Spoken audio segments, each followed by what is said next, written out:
Hey, I hope you're ready for some controversy today, because this is going to be an update of the video I did last year that had the most love and hate of any video on my channel. It's the 5 golf balls that you must avoid at all costs.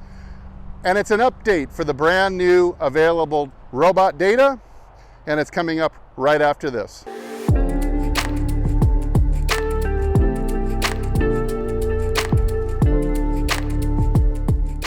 Hey, this is Steve with HitItLonger.com. As you know, I continue my journey to hit the ball longer and straighter than ever before. I hope you'll join me by hitting the subscribe button and support the channel by hitting the like button and leaving a comment down below. Now, of course, when it comes to hitting the ball longer and straighter, I don't want to leave any stone unturned, and that includes the choice of golf ball that I'm going to be putting into play when I go out. And there are just so many, how many dozens of different model golf balls are out there now that it really ends up being a endless sea of information that's so difficult to wade through. So let me help you navigate the rough waters by giving you 5 golf balls that I think you should stay away with this year. Now, of course, haters are gonna hate, and they sure hated me for the first video when I put a couple of their pet golf balls on my list of avoid, telling me they're the best golf ball ever. I shot a 77 with it the other day. So you don't know what you're talking about, Steve. So of course, as I mentioned in the intro, I'm drawing these opinions from the information provided at mygolfspy.com. They recently did extensive robot testing of about 3 dozen golf balls, including a couple new ones this year that are very interesting that we will get into. All right, let's get right into the list. At number 5 is the random golf ball that I found in the trees, but it's free brand. And of course, that is one you want to stay away from. You don't just want to pick up and grab random golf balls unless you're just such a hacker. You have to be such a hacker who has absolutely no intent on getting better whatsoever. And that's okay. There is a market for those golfers, and as long as they're having fun, hey, I'm all for it. But if you're intent on getting better and really dropping some strokes this year, then I strongly recommend that you pick out a urethane golf ball and play it and practice with it, putt with it, chip with it, play every round with it, because you'll know how it's going to perform for you on the course. Also, use golf balls that you just find. They're often damaged a little bit. They could have a little scuff or little nick in the cover, and they might have even been underwater for a year or more if you fished it out. And what we found through the robot testing is there's a massive drop, not only in distance, it's almost 10%, but also a large dispersion in the direction, meaning those golf balls don't go it straight. They're gonna do tricks like a World War I biplane sometimes, and it's really gonna cost you with strokes on the card. All right, my number 4 ball that you should stay away from is the Vice Pro Soft. Now, I've seen, how many hundreds of times have I seen the commercial with the guy talking about the Vice Pro Soft, and they have grown quite a cult following. Now, I like the other 2 balls a heck of a lot better, but when it comes to distance and spin around the green and coming into the green, well, this ball just falls short, literally. At higher speeds, this ball is going to cost you a good 20 to 25 yards over the longest ball out there, which for some people they don't care about, but you're also going to be losing a lot of stick when you're coming into the green with the short iron or the pitch shot. And that double whammy just makes it not interesting as a golf ball to me at all. Those characteristics, I need better than that. The value at $25 a dozen is okay, but it just doesn't excite me enough to keep it off my top 5 avoid list. Okay, number 3 golf ball that you should avoid, it's actually a tie, and it's actually a category of golf balls that have been around for a while. There seems to be propagating more and more of them. Every company's got a couple of them now, and it's what I call the laddie balls. So in last year's list, I had the Titleist AVX, which is a new ball a couple of years ago, and I looked at all the data from it, and I decided, well, it's just not a good golf ball for someone who hits it long and strong and is probably a better golfer. And I got so much flack over it. Now, what's interesting is recently the AVX, that Titleist added a little bit of a softer cover to it. So that softer cover has given it just a little bit more spin coming into the green, and just took it just off my top 5 list because it's reasonably playable now. Now, what people criticize me for, they said, oh no, the AVX is by far the longest golf ball out there for them. And it could be that they're right. You see, this is a very, very long golf ball for a particular niche of golfers. That is high club head speed, high backspin drivers. And sure, if you have high backspin off the driver, you can pick up 25, 30 yards instantly by switching to this golf ball and lowering your driver spin. Now, since I can't pick on AVX anymore, I'm going to pick on another one of Titleist's golf balls that is almost worse than the AVX was last year, and that's the Titleist Tour Speed. So the Titleist Tour Speed is pretty long at high speed, so you know, you're not losing anything compared to the best premium urethane balls out there. But it falls into a category, again, I call the laddie ball, because also I call it a trap ball. It's going to trap you. It's going to lure you with its extra distance like a siren. It's going to lure you in, and then it's going to spit you up because you're not going to score better despite hitting the ball farther.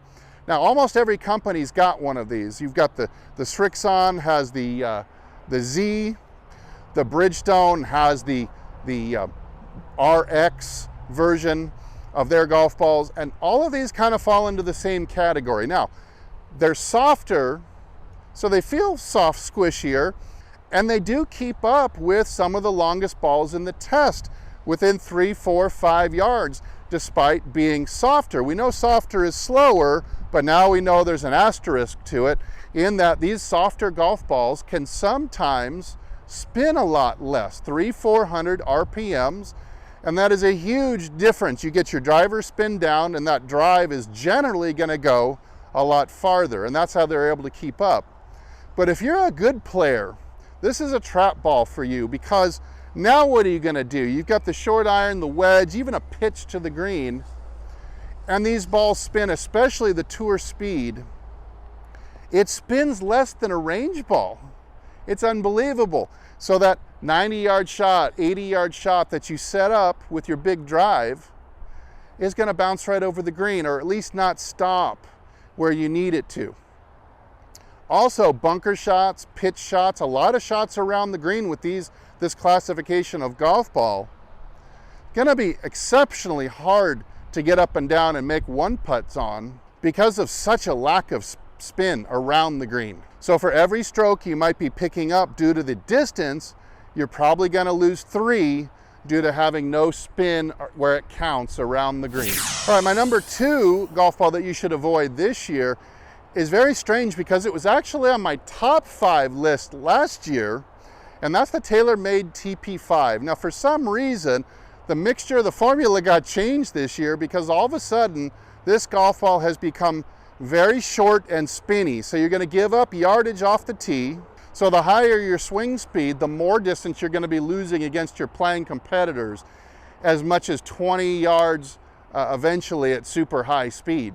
Now that by itself wouldn't necessarily launch it into the downwards into the top 5 list or bottom 5 list, or top 5 list of balls you must avoid, but also is the price tag. So you're talking about $45 a dozen. That makes it a very unattractive purchase for me, when I can get, for about the same price, I can get a different golf ball that goes really far, doesn't spin quite as much.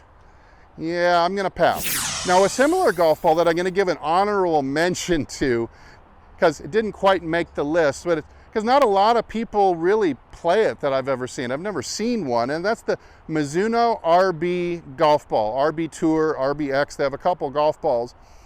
Absolute hot garbage. You want to stay away from these. They're similar to the TP5 in that they're very, very short. The faster you swing, you're talking about losing up to 25 yards off my number 1 golf ball, my top list that'll be coming up soon. Again, because the spin rate off the driver is so crazy high that it just costs you a lot of distance. Now, this one doesn't quite make the list again because I don't see very many of these. I don't think they're selling very many of these, but also it's not as high of a price point. It's $35 a dozen instead of $45 to $50 a dozen like the TP5. So it's a little better of a value proposition, but still, I'm gonna take a hard pass. All right, and the number one golf ball that you should avoid, this was kind of a shocker in the recent My Golf Spy robot testing, and that was they actually tested refurbished golf balls. They actually got the best, the shiniest, glossiest, least amount of nicks and cuts and scratches, Pro V1s in bulk, got a whole bunch of them. I think they're called 5A. And that's the highest quality used golf ball that you can get. And they put them to the robot test. And boy, were they shocked when they found not only was there an enormous drop in distance. So at the high speed driver, 115 miles an hour, these things were a good 30 yards almost short on average, 25 yards short of a new Pro V1. Can you imagine? Just because it has a little bit of usedness to it, a couple nicks and scratches here that you're gonna drop in distance that much. But also what they found that the balls went crooked a lot more often too. Just inexplicably, a driver hit off a robot should go pretty darn straight every time. Yet they were noticing some pretty odd behavior over some of the golf balls that would really cost you out on the course. So the refurbished Pro V1 that's of the highest top quality is hurting you that much. Imagine the other used golf balls that you might be picking up along the way, because they're free. So even though you're adding free into the formula, that kind of terrible performance is really going to end up costing you strokes in the long run. I suggest instead you just move up to the $1 a ball Kirkland Signature 2.0 and get a decent golf ball for very low cost. All right, let's hear it. Let's hear the hate flow. Did I name your favorite golf ball in that bunch? Then leave a comment down below and completely flame me if you'd like. All right, so I hope that all this information helped you whittle down your choice. I know there's so much information out there on golf balls. I hope I helped narrow down your choice just a little bit. I hope you leave a comment down below if there's anything that you liked or maybe pissed you off. And hey, I'm Steve, and I'll either see you in the next video or I'll see you longer and straighter down the fairway. Everybody take good care.